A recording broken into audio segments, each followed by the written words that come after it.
All right, we can hear you. Maya, We got we back. audio. All right, Hi, welcome back. Scott. How are you? I'm all right. How you doing? We all good. We all good. Where you calling from? Florida. Florida. Yeah, Okay. South Florida, Port St. Lucie. Okay. All right. Well, we gonna hop right into it. How many kids do you have?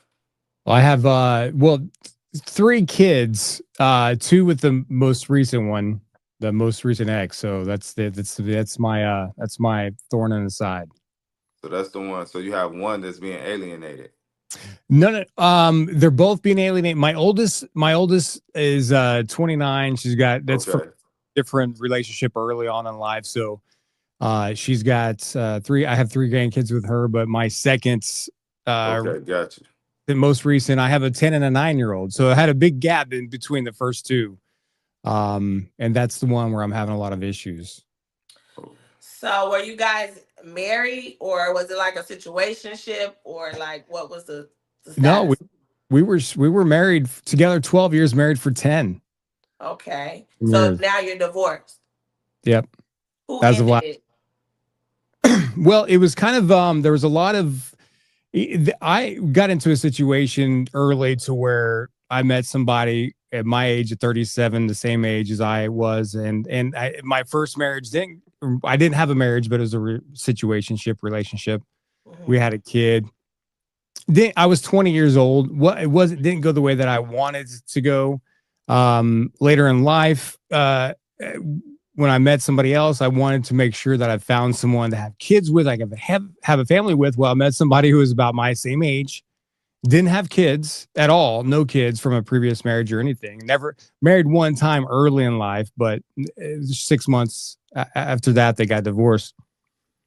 But I didn't realize at the time I was kind of like not desperate, I guess I would say, but I was really like, oh, you know what, this is perfect. 37, we both don't, we want the same things in life. Me being older, I wanted that family, the nuclear family thing that just to be a part of.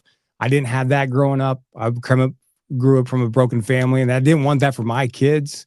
And so I really wanted to put that to the best, make the best out of it. And I didn't realize, maybe there was a reason why she was 37, didn't have kids. Parents grabbed onto me quickly too. I mean, great parents. I don't have a problem with their parents, but they played a key part into me becoming a part of their family and encouraging our relationship. Now I'm kind of Right. understanding why, because there's a lot of dependency from her, where her older sister was married from her high school sweetheart, 3 years older than her. They've been married for almost 30 years. They had two kids in college, and she didn't have that. So I came along, somebody wanted to have kids at 37 late in life. And I realized though, I'm from Oklahoma. We live in Florida. When she met my mom, there was an issue. Like she had a problem with my mom, like, little things with everybody close to me. My daughter, who was about a teenager, 14 or 15 at the time, and we were rebuilding a relationship that was troubled from her teenage years. Hmm. And she always started I would say it was like I mean, maybe made up problems, things that she wanted to say, well, I don't appreciate her treating you like this. I don't, I found the alienation now looking back happened early in the relationship, little pieces at a time. I didn't realize it. I didn't see it. Mm-hmm. Or So you maybe, were ignoring a lot of red flags. oh yeah. And maybe I didn't want to see them. Maybe I was like, okay, there's a lot more good because that was a love bombing stage where I was getting, like you're the best thing ever. And if my parents say anything bad about you, if any, she had my back and she made me feel like I was the most important person in her life. Kids came along. I take that back.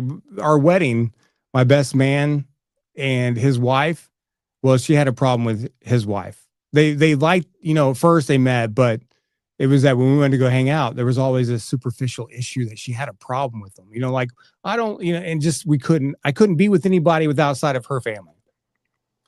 Well, how did she feel about your best man? Did she have a problem with him? No, not at all. So there's all women, other women. It seems like other women, my daughter, my mom, my best man's wife, who was my friend before my best man was. So Okay. we were friends, and then they started dating, and me and him became good friends and became my best friend. Got it. So So it, go ahead. I'm sorry. so no, fast forward, we moved to a different part of the state. She moved with me, and her parents moved with us. They moved next door. They got a lot of money, so they can afford to do this stuff. And and I didn't realize it then too either, but there was little small issues. And from what I'm seeing now, there was like little conversations that I caught her having with my son on the monitor. You know, when my son was mad at her, something at a younger age, you know, 4 or 5, 6, 7 years old, she would say, caught her on the monitor one night saying, "Why are you talking to me like daddy talks to me?" And that was the first time I was like, why? What is she Yeah. doing? Because, and I caught her after when she came out of the bedroom. I said, what are you doing? I said, if I ever hear you doing something like that again, we're like, that was when I said, we're done. She backed off for a while. There wasn't a lot going on. Maybe there was more behind my back that I wasn't aware of. And I'm sure there was because eventually she's a teacher. We moved up here into a certain part of, you know, north central Florida, the Treasure Coast. 4 years in a row as a teacher. She'd been a teacher for 18 something years, 18 years. She was fired 4 years in a row up here. And the fourth time that they fired her, not only did they fire her, they banned her from working in I almost said it, in the county. And then after the county, she got to finish out her school year the last week, but she went back to school when they told her that she wasn't going to be coming back to the county. She told the kids at school that they had fired her, and she's not supposed to tell the kids this stuff. So one held a sign up in the camera and said justice for, Miss So and so. And then what happened is that what she did was that the next day the HR department from the county's school district came down and they escorted her off of campus. We were still married at the time. This was just last year, 2023.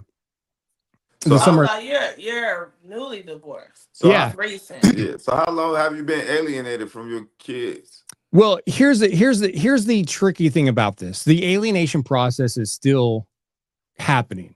So we got divorced. So what happened is that after she got fired, she took a job in a different county. She quit that after 2 weeks because she said she hated it so much. And I came home one night, her mom was in our bedroom because they lived next door to us. And she was crying yeah, she was crying and upset. And she was like, her mom came up to me and said, she can't go back to that school anymore. If she doesn't like it, she's going to run her van into a wall if she has to drive back to that school. And I'm like, that's not this strong woman who's an alpha, like this personality.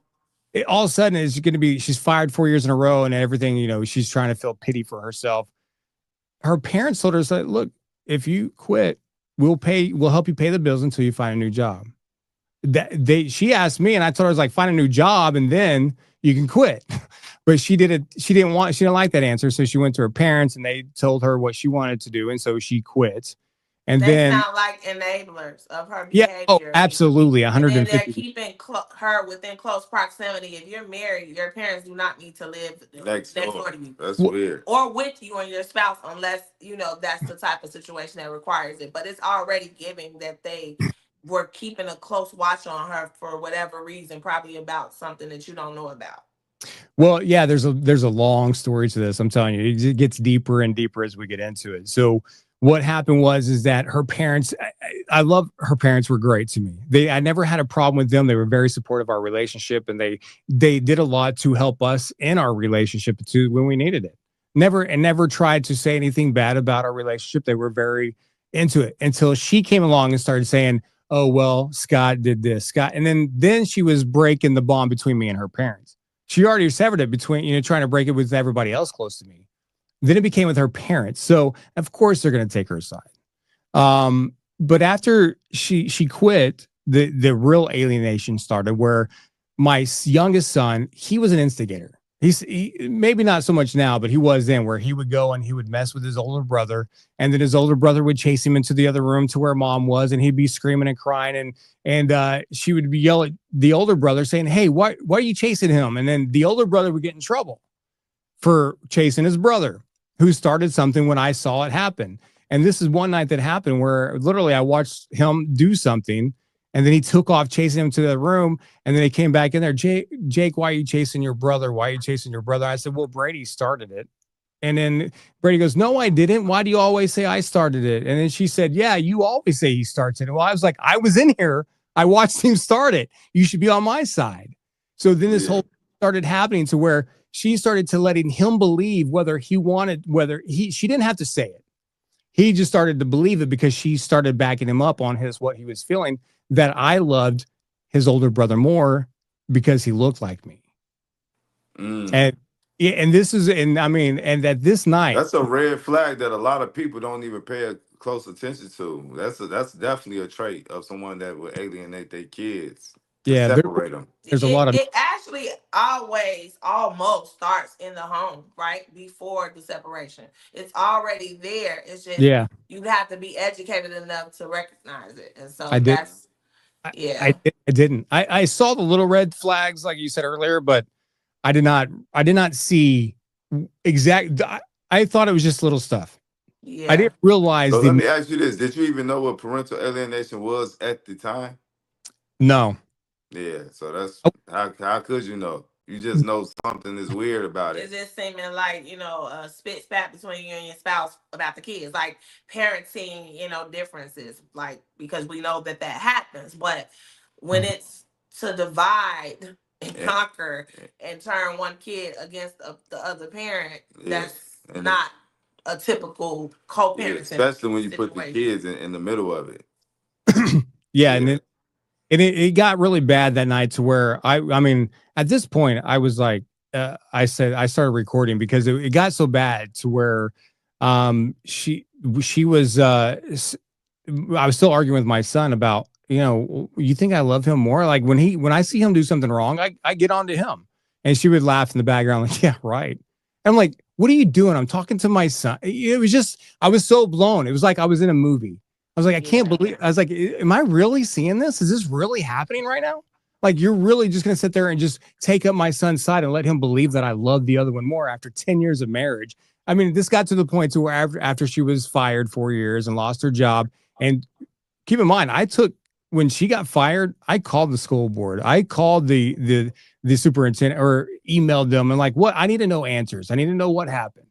What exactly went down. She was escorted off of campus. They came and took her out of her second hour class. She called me on the phone and said, hey, they're taking me down to the office. I want you to be on the phone to find out what's going on. At this time, we're married. And I hear the whole conversation that what's going on. And I asked them, why are y'all making her leave right now? Why can't she finish out the next 2 weeks of her school year? Well, apparently she went in and told the kids that she got fired and was trying to turn the kids against the administration to get favoritism for herself to maybe make herself look better. Yeah. So why did she get fired? I don't know. If I want to know, I've asked my attorneys to subpoena the court record or for that information. There's public information. Do you have like any idea? Yeah. Like, is it anything that you speculate about it or? Well, yeah, because she's hard to get along with. She had a contract in the other county that we lived in, and she worked there for 20 something years. After the first year, you're contracted into the county unless you really do something that's going to really require. They can't just fire you without a reason. For them to get rid of her that way, it had to be something that was really, really. So let me ask you this: are y'all guys divorced right now? Yeah. Okay. All right. Yeah. So get us to the point where the last straw. The last straw where y'all separated. Yeah, what was that? So the last straw was that when she started doing that with my son, telling him, hey, listen, we're, or letting him believe that I love the other son, my oldest one, better. More. And it finally got to a point to where she was not backing down. Like I would tell her, I was like, why, what do you, and then she was like, and she would just ignore me. And then I told her, I said, if you do that another time, we're done. I promise you.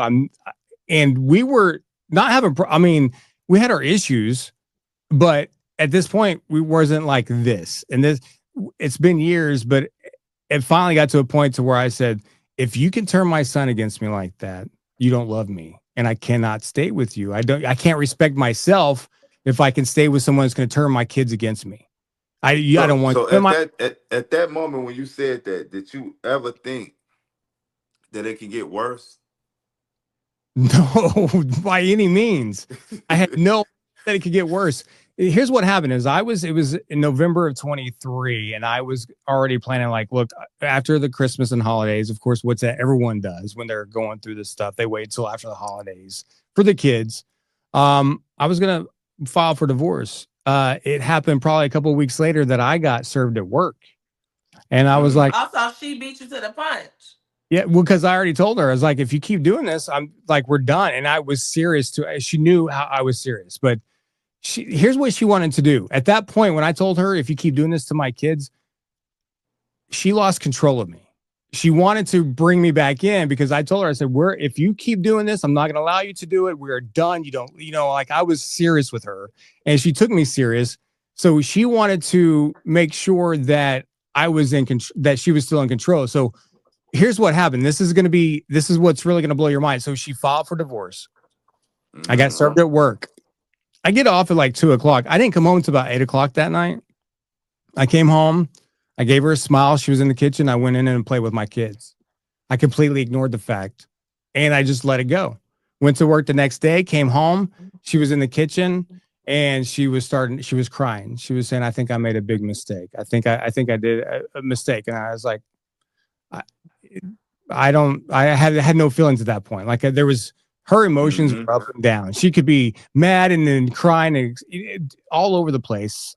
There's a lot more going on with her mentally than I think that in my attorney. All of them. No, I mean like literally, like she's got some emotional. There's something more to That's her. imbalanced there, huh? Yeah, because she could go from one extreme to the other with that, and then that other is like it's so cold. It's amazing how you can go from so compassionate and feeling to like just coldness. So what happened was, and then she filed, and so the next day she was like, I think I made a big mistake. And I told her, I was like, I don't love you anymore. I mean, you're turning my kids against me. I can't love someone like that. And then she to work it out. And no, I'm good. I went and got an attorney. So why didn't you try? I've tried multiple times. This was my breaking point. And when you turn my kids me, if she's going to turn my kids against me now, and then I'm looking back about some of the other things, I'm like, this is not going to lead us anywhere good. Yeah, it was already happening. So what was that like? Them last days and you in the house, knowing that y'all finna have a divorce. So here's the thing: we owned the house together, and we lived in the house together. We actually slept in the same bed for about 3 or 4 months. Well, maybe not that long, maybe about 2.5 months. And to the point to where I just was sleeping on the couch, and then we went to mediation. But during this time, after finally, when she realized, because she asked me for 3 weeks, I think you have 40 days to turn your affidavits to really to like say, okay, this is the point to where there's no return from that point in the divorce process. And she asked me for several weeks, do you want to work it out? Do you want to work it out? Do you want to work it out? And I like, I'm not. This is, you want control of me. You don't have control. It's the only reason why I didn't tell her this, but in my mind, I knew she was just trying to regain control. And that's what she wants. And that's how these narcissists work. And they get you back. Think she's a narc? Oh, 100 and yes, absolutely. Absolutely. And the only way I can prove that is by having her evaluated. And exactly. I'm glad you said that, because it's such a trendy word. We don't really like to use it, because you do need a professional to diagnose someone to actually call them a narcissist. It's just one of those things, but everybody has narcissistic traits. It's just if you have the whole package, and you would know better than us. But again, like you said, she would have to be evaluated. Yeah. So did it get a little bit more intense around there as far as her trying to divide the family? Oh yeah, because she wanted to not only that, because it came down to like the day before our financial affidavit. She's like, do you want to work this out? And I told her, I said, no. And she's like, I'm not going to ask you again. And then everything changed. It went from like, I want to work on this. It's our family, blah, blah, blah. And then I said, no. And she's like, I'm not going to ask you again. And it just kind of went like, and then after that, it was literally, the videos that I have of her turning my kids against me and videotaping me while me trying to break up my kids and let it while they're fighting and videotaping me and saying, look, he can't even control his own kids. So she started to try to collect evidence that I was a bad dad and started videotaping me. And then I was like, are you really like my kids? My boys are fighting. They're 16 months apart. They're 9 and 8 years old. And she's videotaping me telling like, look, he can't even stop protect, control his kids. And I'm like, why don't you help? Why don't you be a mom and help me out here? I said, I want that video. Send it to me. I mean, my son's like hitting me with toys and she's standing behind them, just pretty much egging it on for them to give me acting this. like a child herself. Yeah. Like it's 3 kids standing there. That is unbelievable. Oh yeah. And then so eventually one night I came home. We weren't eating dinner together anymore. And I came home a little bit late. I went and got some wings. I had some wings and they were all done with dinner. One son was in the shower. She was in our bedroom. The other kid was in his bedroom and I was eating in the kitchen and listening to some music on the Alexa. And it wasn't loud. My son's music and his Alexa in the bathroom was much louder than mine. And I was in there by myself, just minding my own business. And she comes in and she goes, Alexa, turn that down. And then she walks back out of the kitchen. And I said, Alexa, turn it up. It's a normal listening level, nothing loud. I wasn't blaring it.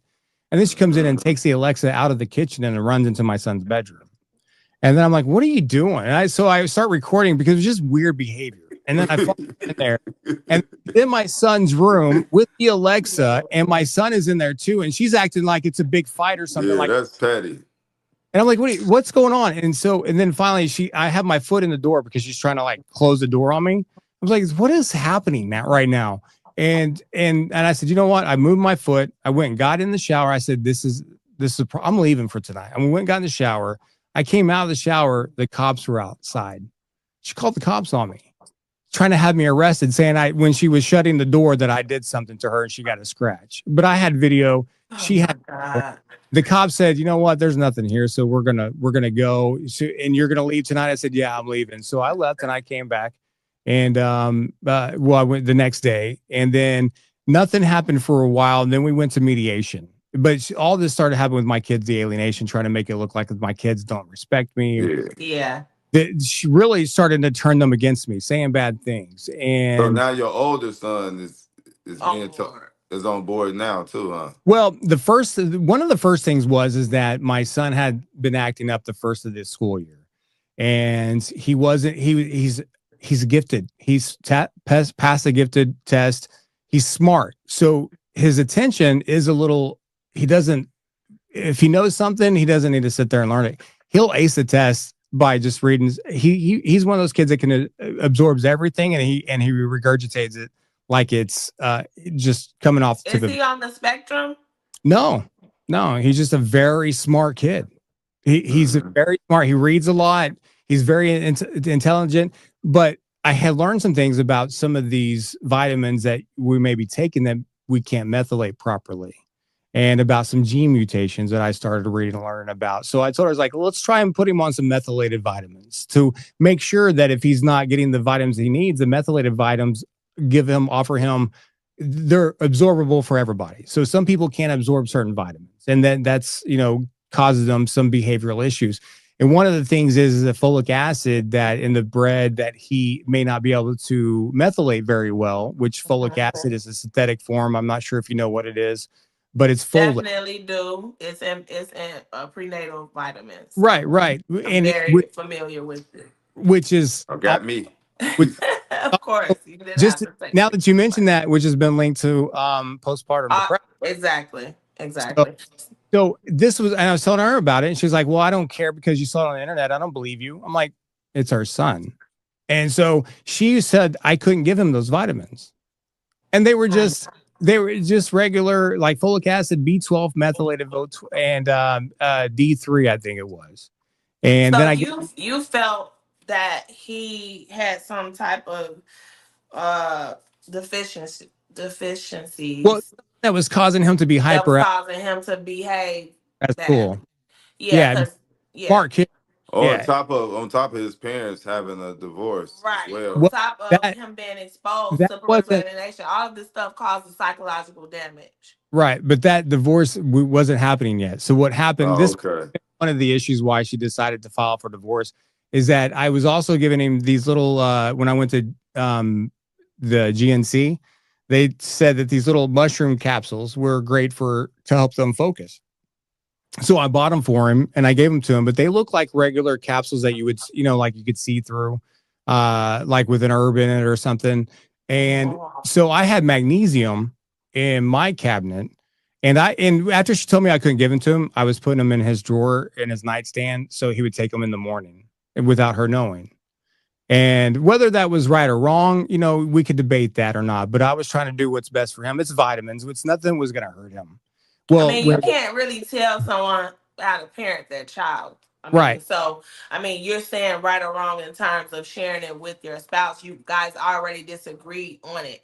So it's not like it would have been a healthy medium to come to some type of compromise. She didn't Right. want you to give him the vitamins. So and you wanted to give them to him. So I don't know if it's really a factor of right or wrong. I just think that you choosing a parent how you think what's in his best interest.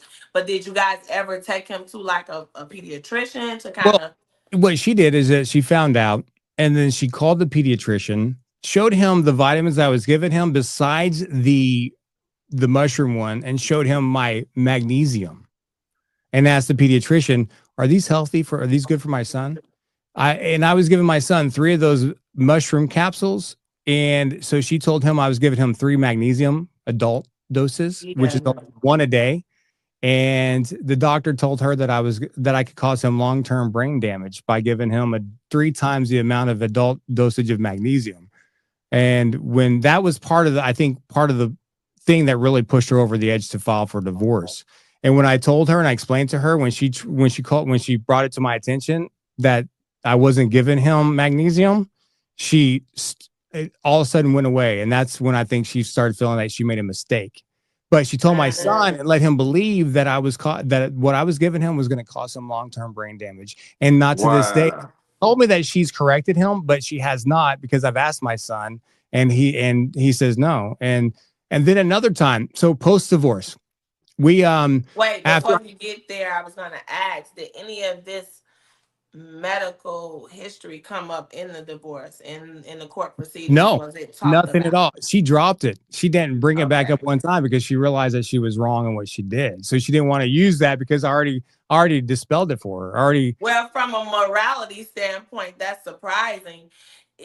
She wanted to keep her marriage. So maybe she decided, okay, this isn't a good idea to use this as a tactic. But the reason I'm asking is because had she been on a full smear campaign and did not want to, salvage Mhm. the marriage, she definitely would have used that information in the court proceedings to make you look like a bad father. And Yeah. so for people that's watching, when you have instances where you don't agree with the other parent regarding the health of your child or anything that's medical related, you want to document your side as well, that you spoke to the pediatrician and you came to the conclusion this and that, so that you can have this evidence for court. Because if they go against you in court with just one side and it's documented in the medical file, whatever the other parent told the pediatrician, and you have nothing to back up your claims, it is definitely going to work against you. So I just wanted Yeah. to add that. But go Yeah. ahead.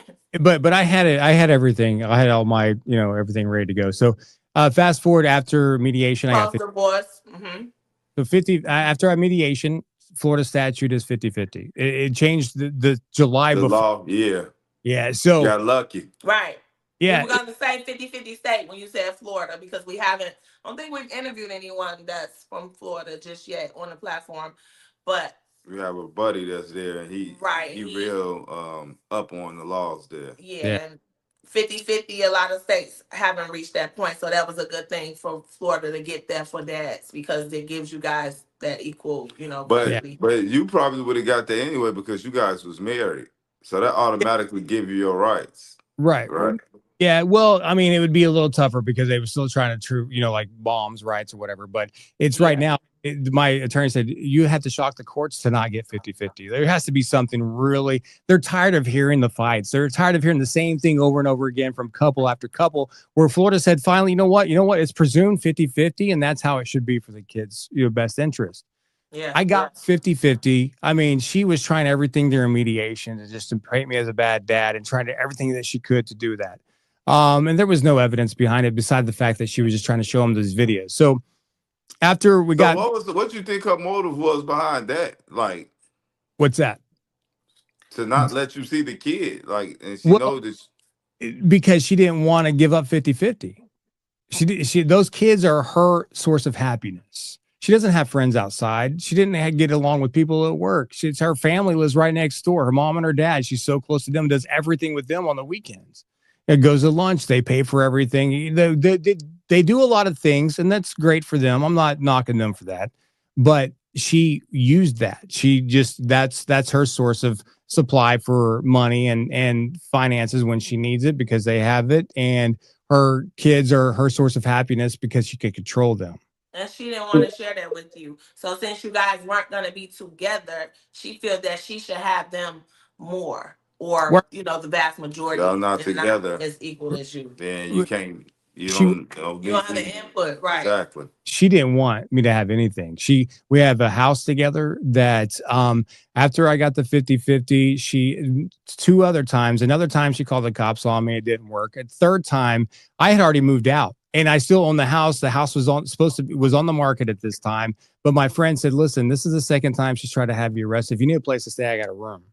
I was like, all right. So until the house sells, I'm going to go back over to the house on my parenting days and spend the days with my kids. And that's when the problem, like when I was there, she was just, oh, you think you're such a good dad. You're going to feed them this. You're going to just constantly just negative in my ear with in front of the kids, just making it look like I don't know what I'm doing. All of a sudden, like I'm not a good dad for them. And she just tried and tried and tried. One day I told her, I said, if you're going to have the kids, it's a Saturday. I said, if you're going to be there, I'm going to take the kids somewhere else. And so she's like, I'm going to leave. I'm going to go do some things. I said, fine. So I went there. We spent the day together, me and the kids. We went to the pool at the clubhouse, came back home, had dinner, cleaned up dinner. We sat down, watched the movie. Everything was a great night. And she came home about 9 o'clock and then just was loud, interrupting our movie and just trying to make it uncomfortable for me. And then finally, she was asking my kids, "What'd y'all do? What'd y'all do today? Oh, we play VR. You let them on VR 3 times today. You're such a good dad. That's so bad for them. Why?" And just making everything negative. Oh, I could hear her open up the dishwasher and looking to see what I made. And she said, "Oh, you made them pasta for dinner. That's a good dinner." I'm like, it was, and that's all they had. And my mother's son was like, "No, he made broccoli and we had like Alfredo pasta." I was like, "Yeah." And all of these things that you're explaining are key examples of parental alienation for sure. So this night, like I'm recording her and I'm not responding. I'm letting her just rant because I know what she's doing. So eventually I just said, you know what, it got to a point to where I'm going to get my things and I'm just going to go. And I'm supposed to put the kids to bed. It's my night with them. And I just said, I'm not, I was like, I'm just going to go. And when I told her, I was like, I'm going to leave. She's like, oh, you're not going to put the kids to bed tonight. I have my laundry by the front door. She dumped it out onto the sidewalk, spread it out all over the front porch. And then I'm like, what is going on? And I'm recording and I'm starting to pick up my stuff. And as I'm picking up my stuff and putting the bags back down by the front door, my son comes over and dumps it back out because she's created this whole like, oh, we're doing this against dad. And they kind of follow her lead, whatever. It just went flip flop. It's like from we had a great day to like all of a sudden she got them to thinking that I was a bad guy from everything that I did all day and really started putting that into their mind. So how did that make you feel in that moment when your son did that? It hurt a lot because at the same time as a dad, I wanted to tell him, like, look, you know what? This is not how you're supposed to treat people. But I told him, I said, Brady, stop it. Stop doing that. Stop doing that. We did it again. I said, Brady, I will spank you. I said, I have the right. I can't discipline. This is not how you're supposed to treat your parents. And she's in the background. Go ahead and spank him. See what happens. And so she's just reinforcing the fact that I can't punish him or she's going to do something about it. Well, what happened? She's the one in charge. Yeah. So she came and I was outside picking up my clothes and I'm recording and I'm just not listening to her. I mean, I'm just trying to ignore her. But my keys and my wallet was inside and she was coming to close the door. And I was like, she's going to log me out the house. I'm going to be stranded here. And for me, that was the moment I reacted. I went up and I just had my phone in my hand and I went up to and I pushed the door so she couldn't. And I said, you're not going to log me out. And I hit the door and I pushed the door and she goes, ow. And then looks at her arm. She goes, she had a bruise on her arm. She goes, you're going to jail. She called the cops. She called the cops on me. And I was like, fine, call the cops. Cops came out. They looked at her video. They looked at my video. I showed them everything, but there was no significant evidence of if I touched her or not. And the cops arrested me because they had probable cause. They arrested you? Yep. They arrested me. He finally got you, huh? And after the second time I called, I have friends that are in the police department. I have a sheriff in Indian River County that's a friend of mine. And I called him. I was like, what can I do to protect myself? He said, record everything that you can and make sure you have a tracker on you, because if she says you did something and you're not there and you can't prove that you weren't there, they're going to arrest you anyways. Because all she has to do is her word against yours at this point. This is so true. Yeah. So, so true. The silver bullet, as we, and that was it. You know, it's a very commonality thing in what we do and talk about. And a lot of people don't know that, and they don't know how to protect themselves, right? The law enforcement, the court system, all these things are reactive, but we try to encourage our community to be proactive. And number one, when it's so nasty and it's getting messy and the bitterness and the false allegations and all that, like, you have to stay away from this person, right? You have to remove yourself. And I know a lot of people, in your instance, you guys shared a property and it was some things where you probably felt you could coexist with her. But I know now that you know in hindsight that was a very bad idea. See, man, we have a huge problem of just thinking like everything's normal. Like we trying to be non-confrontational. We just like, man, our focus is strictly on the kids. Yeah. But when you're dealing with a high conflict person like that, man, they out for pure.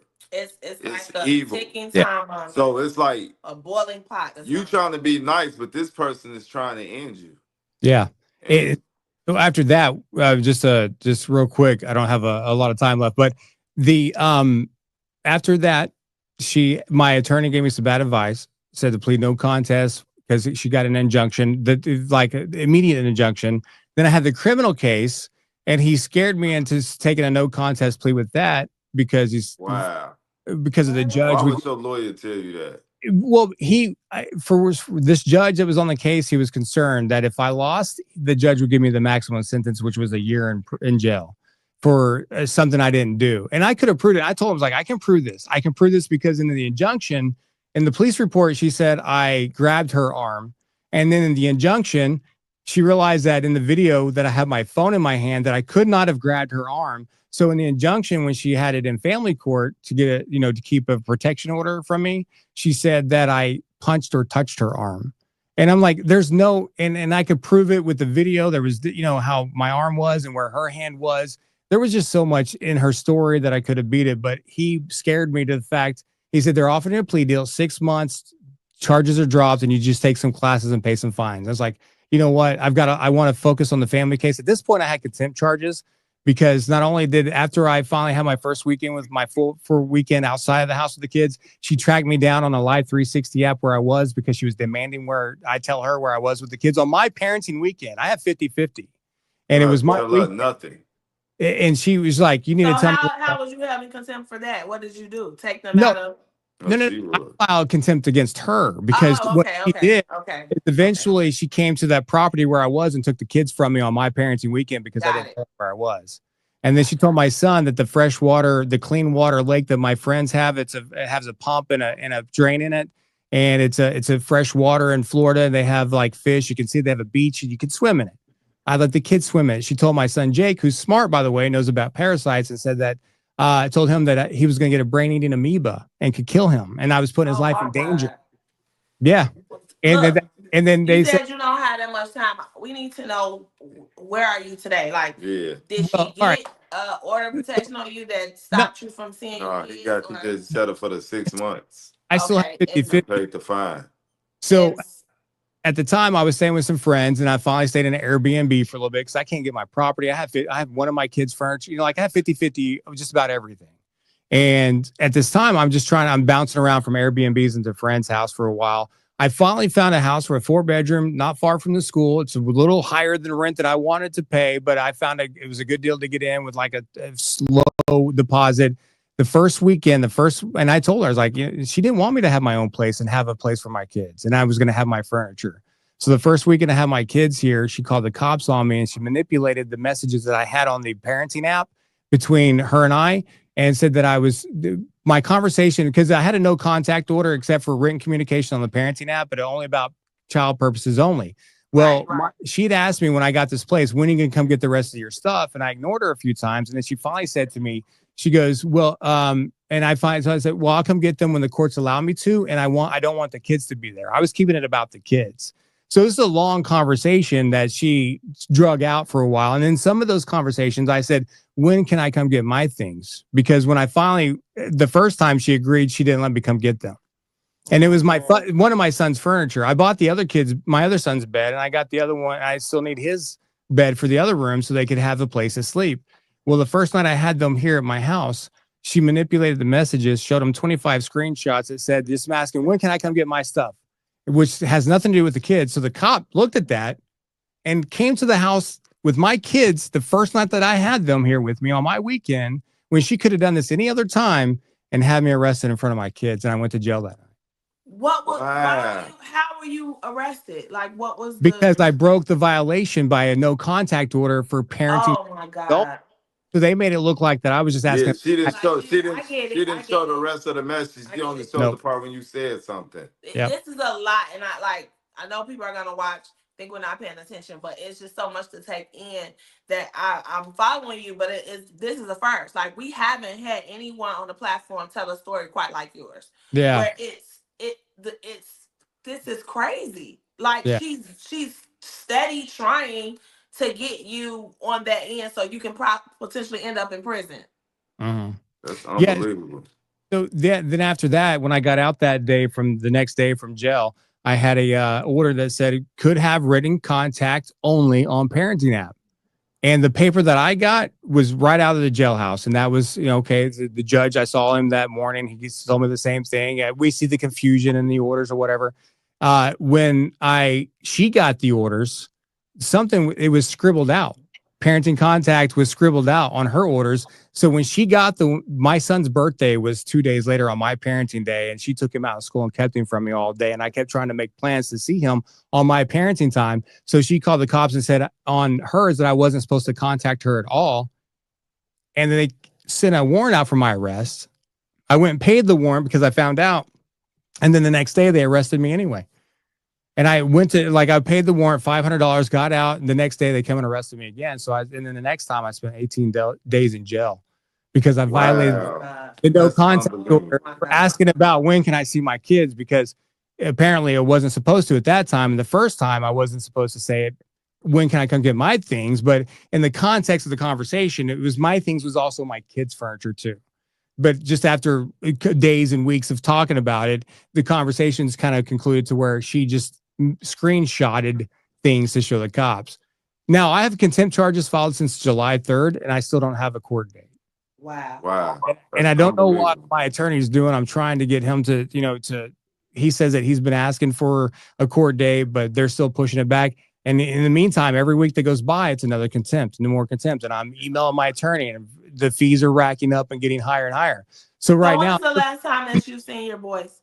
Well, my son Brady, right now I think that she thinks at the point that she's got them enough to where they could just say, well, we don't want to be with our dad. So she doesn't have to do a lot of the legwork anymore. So she's just back trying to be like the good mom. Then she's like, oh, go see your dad. Well, now she's already got them fearful of me. Brady, my youngest, the first one that she tried to say I didn't love, is the one that I think he sees through it. Because he still comes over, he still spends time with me. He hasn't stayed he stayed the night one time since I've been out, but he's not comfortable. Well, I'm still building from scratch. Like, I have nothing. I got some furniture. I'm starting to get things. And so I can understand the fact that he's not comfortable in a shell of a house opposed to a home that's comfortable with all the stuff in it. I don't force it on him. I don't want to put stress on him because of the situation.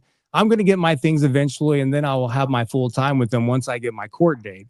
But so him and I are still pretty good, but he will also like to play there's problems because she's putting those little. Yeah, because it's a trauma bond. She done planted these seeds. Brainwashing it. Like, it's. But my oldest he right now, he thinks that I've tried to kill him twice. I've got a lot of work with him. Yeah.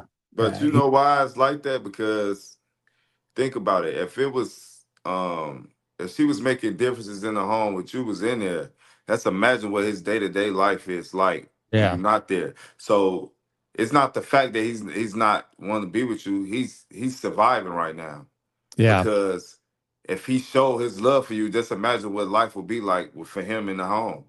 Yeah. instantly. Like she's And I'm already telling you this from experience. Yeah. obsessive. So he Well, can't even begin to want to think anything good about you. It's just not even an option. Like he yeah. has to go along with this routine. And the Yeah. routine in that household is hate you. How Yes, much time you guys got left?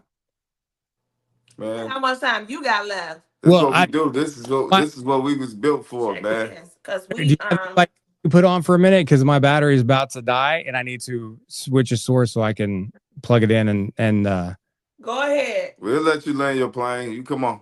You come back. all right, you got somebody else up? Nope. Oh no, you ending us for the tonight. Yep. Oh, all right. Well, y'all want to resume it another night? It's totally up to you. We could do a All right. part two or we can finish tonight. Well, I got 1% left on my phone, and I've got my phone and my mic and everything tied into the phone through the charging port. So I have to figure that one out Okay. Okay, let's real connect quick, but it may take for me a few minutes. okay. All right. We'll wait for you. Be gone. Man, that's wild. That's a wild story, I man. just don't. Can you hear me all right? Yeah, we hear you. So All right. one question we didn't Yeah, ask it's you just it's before move locations. before you led this plan, we never asked you this question. Who's the deadbeat? You want to call them out straight out? Be Uh, truthful. uh, yeah, no, I don't know. The name's Rachel, my ex-wife. And why is Right. she a deadbeat? Because she's alienating her kids from from their dad. That's, it doesn't it just be. I'm showing up. I'm trying to be there every weekend for my kids and try to be there for them. And she's doing everything she can to make sure I don't. And she turns them against me for no reason whatsoever. For whatever the reason may be, I think it's for her own selfish reasons. And I think maybe some of it has to stem with child support on top of it, because the way that she is and how she's so good dependent on her parents for financial needs when she needs them to be, and they've always been there for her and bailed her out of all the situations. So yeah, that's I just can't imagine why anybody would want to make their sons or their child feel like their other parent. And I mean, don't get me wrong, there are parents who are bad parents, and there are people who don't deserve to have relationships with their kids. And that's how life is. But I'm not that person, and there's no reason for her to be trying to do these things. I have a high profile position in my city, and a lot of people, know who I am, and I work for a lot of organizations, including, or I've done a lot of work and support a lot of organizations, including domestic violence organizations and Boys and Girls Club, and do a lot of things with them. I'm very active with my kids and the things that I do. So all of this is, and one thing that was really crazy, like in the beginning of the divorce process, she put up a post on Facebook, and we were still friends at the time, that said, "Why didn't she leave?"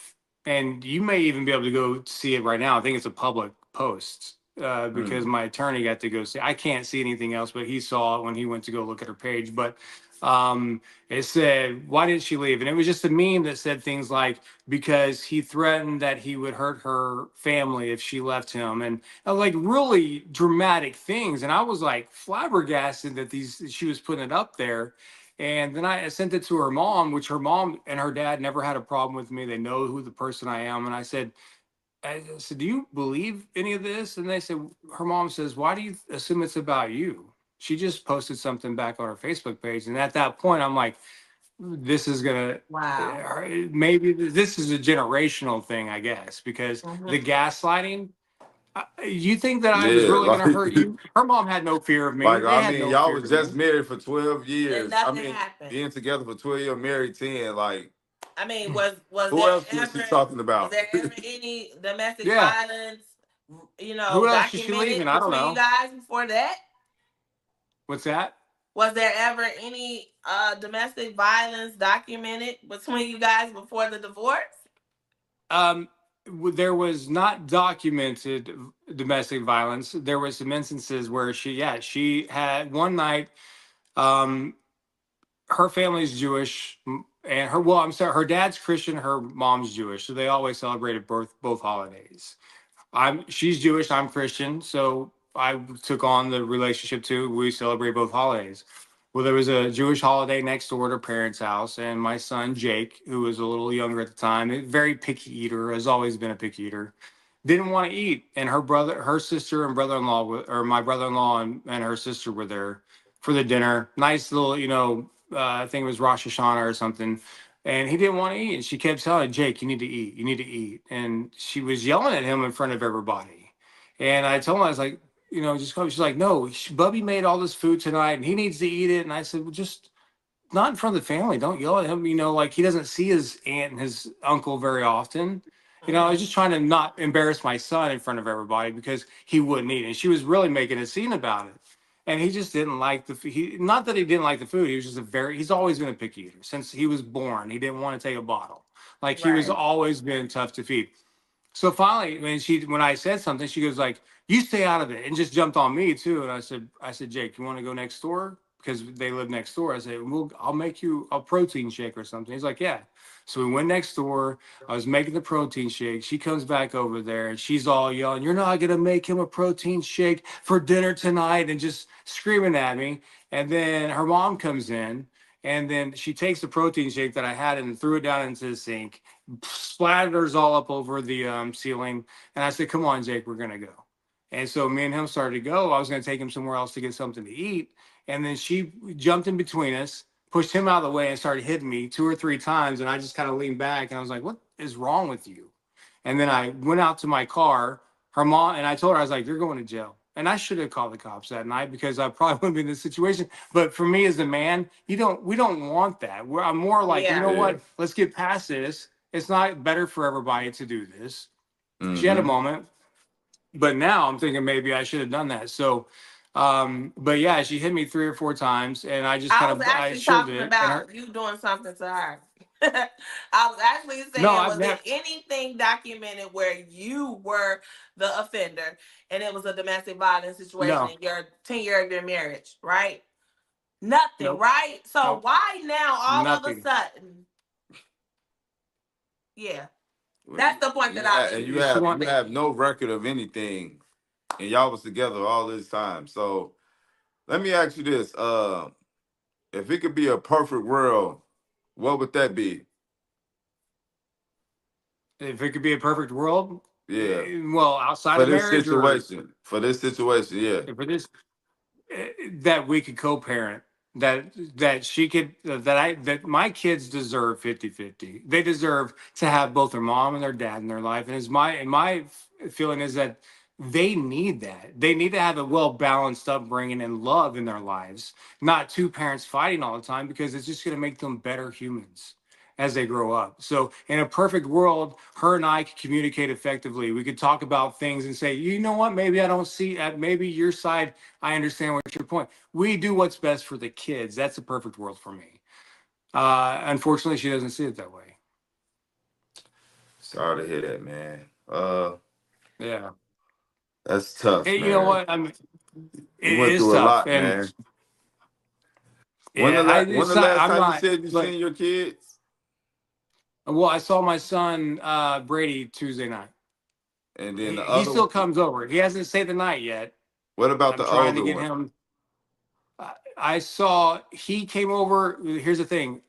The night she had me arrested in the house was the last time I saw him until the day after Christmas, because I still bought him presents. Kept calling him, kept texting him, telling him, we're gonna work this out. We're gonna get through this. I kept being positive reinforcement, say every day, saying, "Hey, how was your day?" He doesn't respond to my text or do anything like that. Um, but Christmas time, he came over. I guess he wanted to get presents, which is not a good behavior for them to have. I don't want them just to No, it's use not. me because they're going to get something. But I also wanted to spend the time with him, and I already, it's my son. And I don't Yeah. blame him at all. He's only 10 years old. So So if you could, he's his if he was influence listening right now, what would you say to him right now? that I understand that you may not understand what's happening. But I've always loved you. I'm never doing anything to put your life in danger. And eventually we're going to work this out. This is going to get worked out, and we're going to be good. And I'm always going to be here for you no matter what. Okay. Fair All enough. right. Yeah. Well, thank you so much, man, for Thank you sharing for your story. joining us, and Yeah. keep us posted because we always Yeah. want to know, the outcome for everybody. You're part of our community. We want the best for the kids, and of course you. I know this has taken a toll on your mental. I'm not sure what you're doing to cope with this. If you have a strong support system, but you have us. So I just want to extend Yeah. that. Do you have a That's strong been one of support my system? I have my family in Oklahoma that I talk to, my friends. Outside of that, it's been pretty lonely. It's So been I have my moments, like I never knew take your Second thought. time. what depression felt like until now. Yeah, it's tough, man. Yeah. But it don't. I'm gonna tell you this from the other end. It don't last forever. Yeah, And I know. you're a father that's fighting. So And I think, we think you've done exceptionally well. Just, keeping your composure, everything. Like, yeah. Yeah. And I have my moments. so what I'm saying to you, if you're a father that's fighting and someone that fight with so much force and it's never about the kids, she's gonna slip up. And I'm a firm believer that you're gonna have custody of your kids. You just have to continue to put in the work and don't so much depend on your lawyers all the time. You gotta put in the work yourself.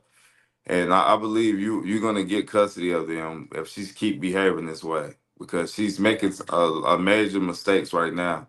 And if you get her on a contempt, you can use that to help you modify the order too as well.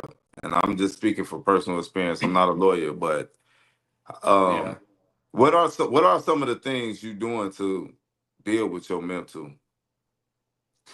Um, Keeping close to the gospel. I've been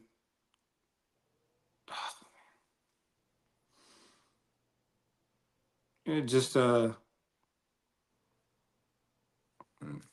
yeah, that's a tough one. It's been, I've been leaning, closer to God, staying focused on my jobs. I've worked two jobs right now. I'm just working, just trying to just keep myself busy. It's worse when I'm here by myself, at home at night. Yeah, at night. Sometimes it's just, yeah, At yeah. night it So, gets you, man. It gets you yeah, at night. But I'm gonna tell you this. I think you should just find a hobby, not nothing that, of course, that can damage you. The gospel is always number one for me. But what I'm saying yeah, to you is, find you a hobby, like working out or something like that.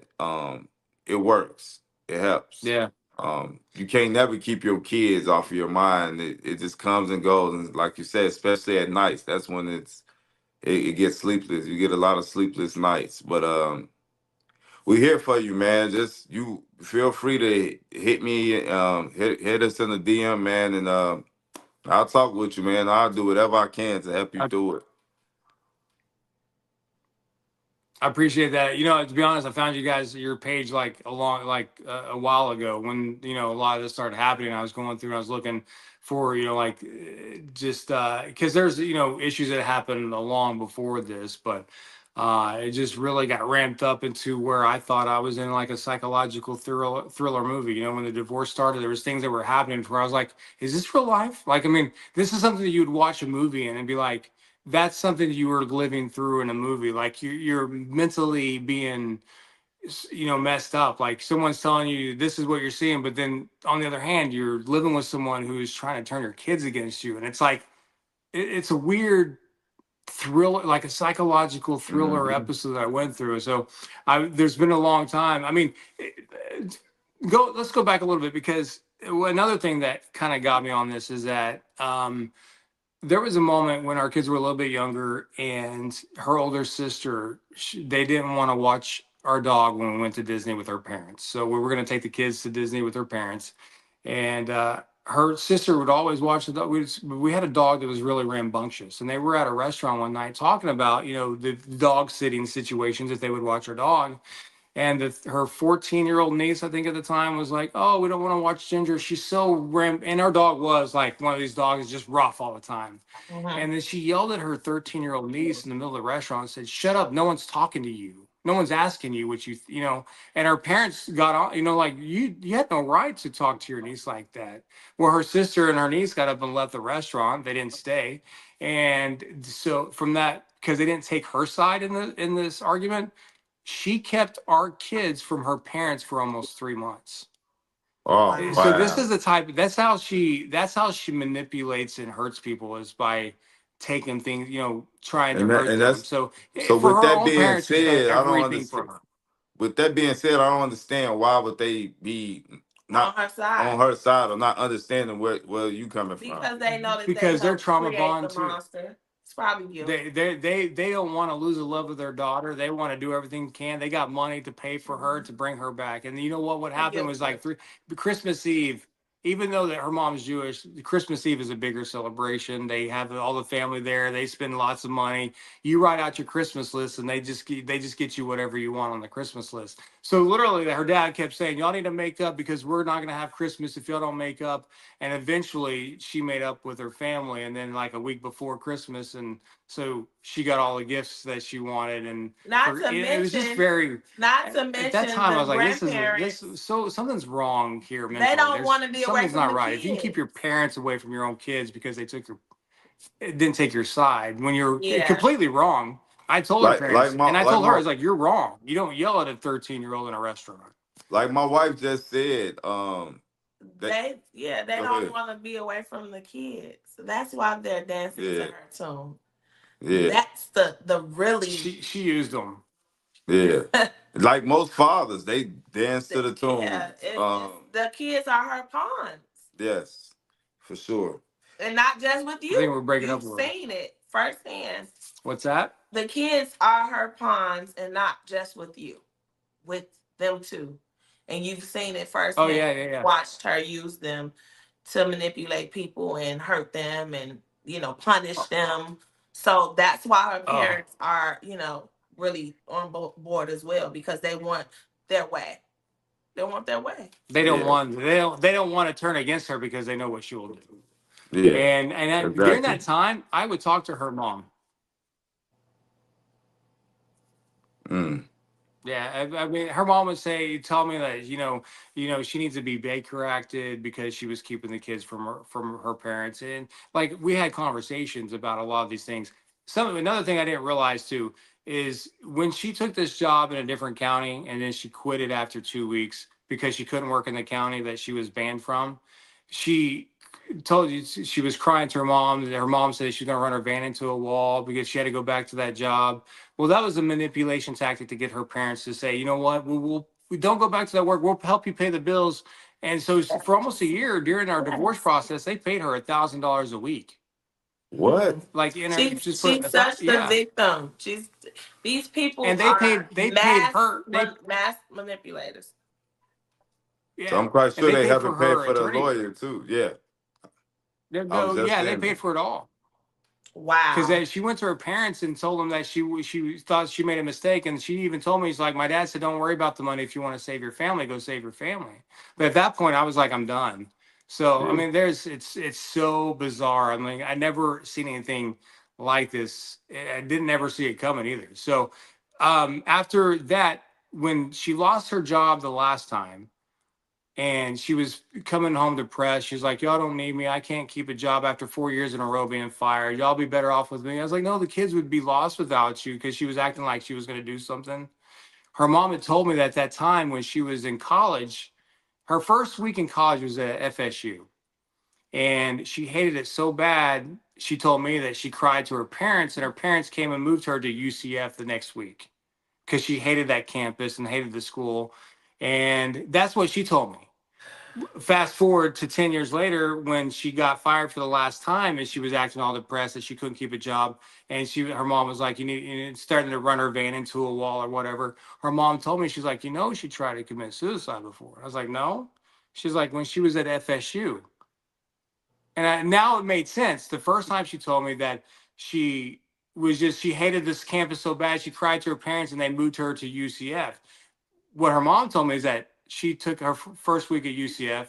She didn't know I didn't know this, but she said she took a bunch of pills and we had to go down there because she hated it at school. Or apparently, she tried to commit suicide at UCF. And so they took her out of UCF to move or to go to I'm sorry, Florida State, and they moved her to UCF. So now it So she explains why manipulated they, her parents there at 18. Yeah, this is that's why. why they And was so this, nice. yeah, They were so nice to you and trying to get you to be in her life because they they wanted knew it was to a they take knew it the was problem. yeah. But all right then. It's yeah. Before we let you go, Okay. I just want to say, um, have you said her name was Karen? Oh, never mind. No, her Never name's mind. Rachel. Okay, I thought it was Karen. Um, No, but have you ever heard of might as Betty well be. Broderick? You ever heard of the Betty Broderick story? No, Betty it sounds familiar. Broderick. If anybody watching, If you're bored and you don't have anything to do after we get off of this, go Google watch it. it, go watch the movie, go do the research, and it's giving Betty Broderick. Um, yeah. So I like to always add that to certain stories when I see it very close to that because it's very interesting. It is a psychological thriller. It's definitely a Mm. psychological thriller. Yeah. And so to sum it up, just go watch the movie. Yeah. Go And watch the movie protect because your this is giving very dangerous. yeah. It's dangerous. Protect yourself, man. Yeah. Protect your physical and your mental, man. And Keep us feel posted. free to reach out, man. Yeah, keep us We posted. may be reaching out to you because Yeah. this is along the lines of one of the, like you said, bizarre, dangerous stories we've kind of ever heard. And if you don't mind sharing Yeah. some of those videos too for educational purposes, you can feel free to do that too as well. As you said, I know you got Yeah. tons of them. Yeah. I'm waiting for my court date for the contempt charges, and the sad part is that I want my kids to have 50-50. I mean, one of my last videos is like at the point where I was telling, like, you can imagine a parent is telling a kid that the other parent is so bad for them. And then when you finally get them to court and the court sees that this person's wrong, and then they take the kids from a parent that was told that loved them the most and then placed with a parent that they were taught to fear by the other parent, that's devastating for them because they think they're put in harm's forced by the law and by the courts because they're just manipulated to think that. And that's my I don't want that for them. And I don't I'm about it afraid it's going is to come down to that. the thing about it is, um, we us as fathers, we be in our head a lot. But I feel like you made a good mark on your kid's life by being in the household, spending time with them. You was there. You was there majority of their life. So they get older. And that's the one thing that these mothers do not calculate, that their kids get older and they start to understand. So we think on the outside looking in that these kids do not understand what's going on, or they that's not gonna like dead. And yes, it will be something there that you will have to overcome. But believe me, Mhm. these kids know that dead is fighting. And when these kids get out of her, under her, that's when they're gonna spill all the beans to you. Because, but trust me, it's more going on in that household than you know about. And on your Yeah. downtime, research the reunification process of a parent that was alienated from their child with like no contact, and how to rebuild that relationship and how to regain that trust and how to work on reestablishing that connection. Look up those steps, read about it, research it, and even when you start visiting with them more frequently, because I know one son is not as willing to come with you now as the other, but just start implementing that now. Insert that now so that it can already start registering. Even when they got to go back in that unhealthy environment with their mom, those memories will still be there.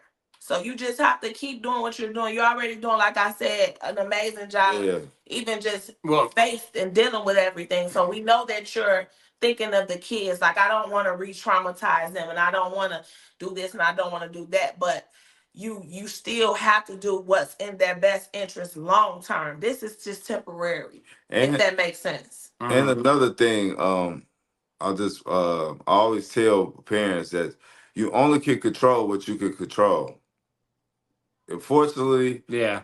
your kids have one parent that lost her mind, and then the other parent that love them. So you can't spend your time just thinking about what's happening on that end, because she got a job too as a parent, and if she's dropping that ball, you can't hold that weight. That's so true.